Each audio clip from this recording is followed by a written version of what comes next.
പുതിയ മേൽശാന്തിയെ കണ്ണന് നല്ല ഇഷ്ടമായി.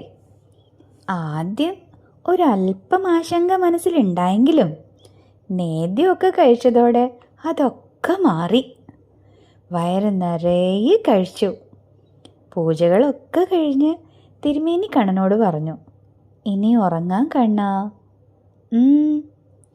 തിരുമേനി കണ്ണൻ്റെ മുഖത്തേക്ക് നോക്കി. കണ്ണനും തിരിച്ച് തിരുമേനിയുടെ മുഖത്തേക്ക് നോക്കി. പാടിക്കോളൂ. തിരുമേനി കണ്ണടച്ചു.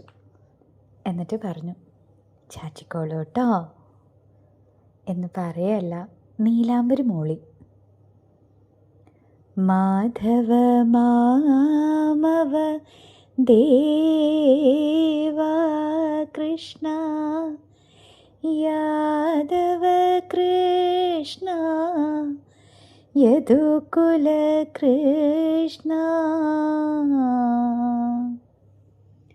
പകൽ മുഴുവനും ഓടി കളിച്ചിട്ടാവും. പാവം കണ്ണൻ വേഗം ഉറങ്ങി. ഉറങ്ങിക്കോട്ടെ, നിർമ്മാല്യത്തിന് നേരത്തെ ഉണരേണ്ടതല്ലേ. കൃഷ്ണ പൊന്നു ഗുരുവായൂരപ്പാ ശരണം.